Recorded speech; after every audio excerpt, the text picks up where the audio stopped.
a lot of questions about different beef cuts. You all just come right up to me on the street and say, hey, Bridget, what's the deal with short ribs and are they different from boneless short ribs? Let's discuss. Well, beef ribs, this is the rib section, big beef ribs that are used for barbecue. These are the back ribs. They're not short ribs. Short ribs come from usually the plate section. Of course, they're short, they're 3 to 5 inches. They're cut either with the bone, that's called an English cut, or across mini bones, that's called flanken style. Now, boneless short ribs are not from either of these sections.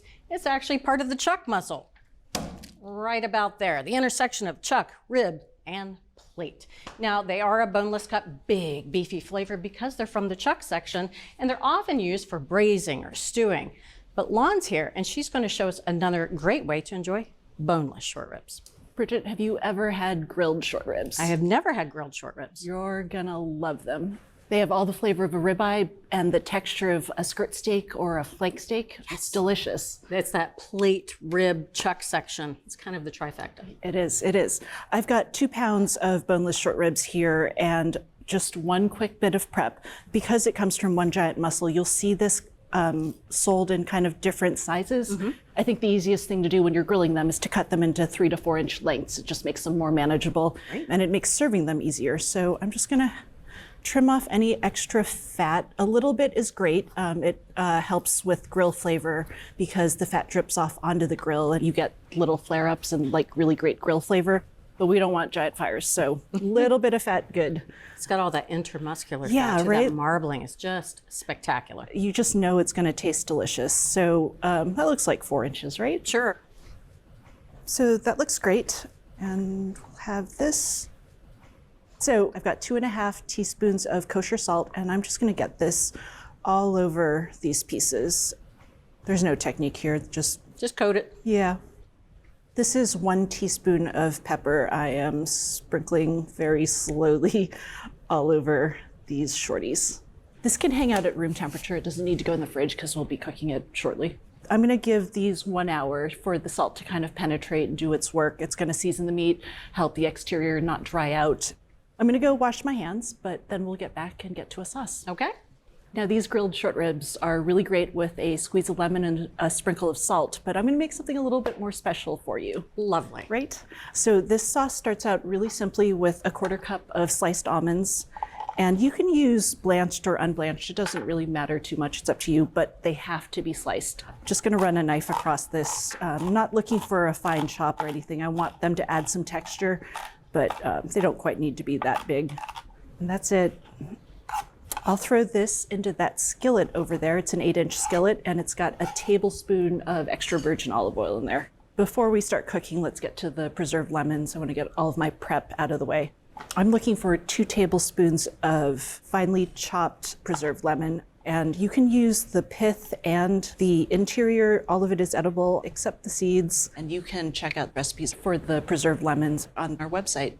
I'm just going to run a knife through this. Just gonna chop. So let's measure out 2 tablespoons and right into the bowl. So I've got a tablespoon of extra virgin olive oil in here, and I'm just gonna crank the heat up to medium high, and we're gonna toast these nuts, stirring constantly until they become kind of golden brown. It goes pretty fast, it's just a minute or 2. And really the only key is to stir constantly. I like doing this with oil in the pan. I think it toasts more evenly. So I don't know if you can hear this, but once you get that sizzle going, you're pretty close. That's just like the last of the water and those nuts leaving, popping its way out of there. As that water leaves, the nuts are gonna start to pick up color. I can smell it. Oh, lovely. Yeah, a nice toast. That actually looks perfect. Woo, still sizzling. I know, right? So to finish this off, I've got a 1/2 cup of minced parsley, 1/4 cup of extra virgin olive oil, 2 tablespoons of lemon juice, 2 tablespoons of the brine from the preserved lemons, and just to round out the flavors, a 1/4 teaspoon of sugar. Give that a quick stir. So we'll let that hang out for 15 minutes, and those flavors will continue to meld and seep into the oil. It'll taste fantastic. And you can even make this a day in advance, pop it in the fridge, and you just pull it out 15 minutes before serving to let it warm up. So we're gonna give that beef its 1 hour rest and then head on outside to the grill. Looking for kitchen inspiration on the go? Check out the America's Test Kitchen mobile app. Cook with confidence and take our recipes, reviews, and more wherever you go. Access thousands of fail-proof recipes, equipment reviews, how-to videos, and full episodes of our TV shows. With smart searching, favorites, and other tools, it's your ultimate kitchen companion. Download the America's Test Kitchen mobile app today. Bridget, let me show you what I've done. I had 7 quarts of charcoal, and that's a mounded large chimney starter.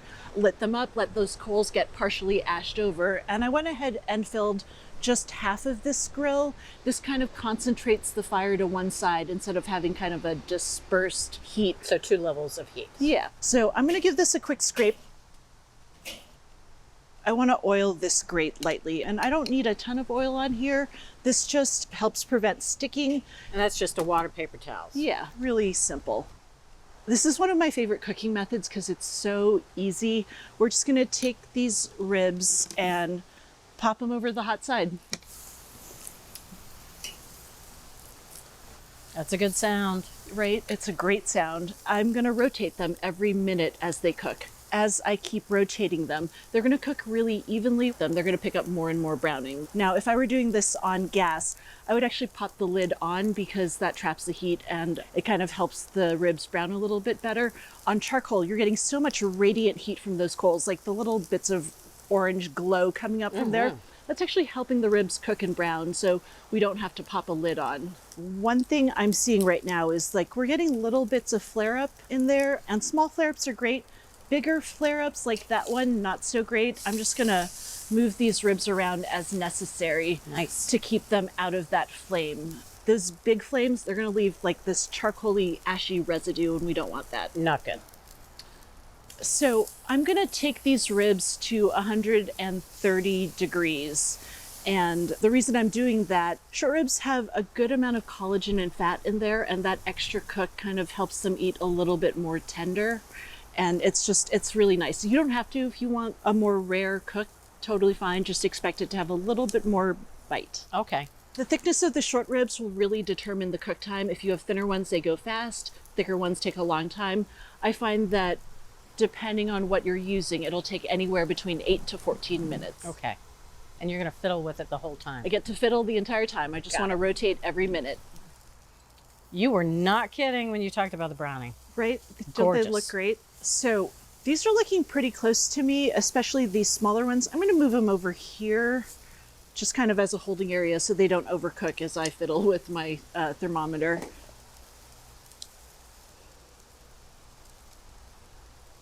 Bridget, 129. This looks good to me. So let's pop this on that board. We're almost there. I just want to tent this with foil, let them rest for 10 minutes, and then we can dig in. Sounds good. Let's head inside. Bridget, you've been very patient. It's been 10 minutes. Let's eat. Reward. The only other thing you need to know is that you want to slice these really thinly when you're slicing them.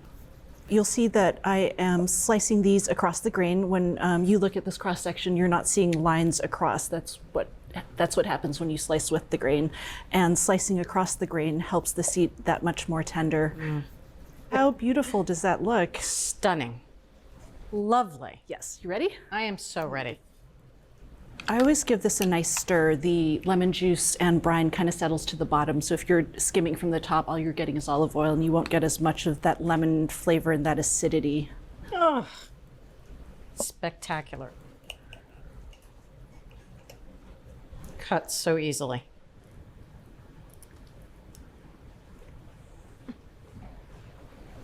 That's as beefy as it gets. All those little flare-ups we saw outside give it that great grill flavor. It's nice and rich and fatty. The lemon cuts through it really nicely. It's perfect. That little ring of crust on the outside is just absolutely beautiful.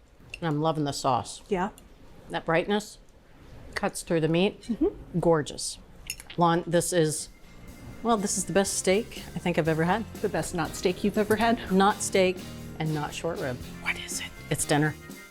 So if you want to make these beautiful short ribs, rub the ribs with salt and then let them sit for an hour. Grill them over high heat and flip them often and serve with a bright, fresh sauce. So from America's Test Kitchen, the bold, the beautiful, the beefy, grilled boneless beef short ribs. You gotta try them. We hope you enjoyed this video as much as we enjoyed making it. Don't forget to hit that like button and subscribe to our channel. And if you're ready to take your cooking to the next level, head over to americastestkitchen.com and get a free all-access trial membership. While you're there, you can sign up for our free email newsletters and download our app. With unlimited access to over 14,000 of our test kitchen recipes and 8,000 product reviews, you'll have everything you need to cook and learn. So I ask, what are you waiting for? Let's make something great together.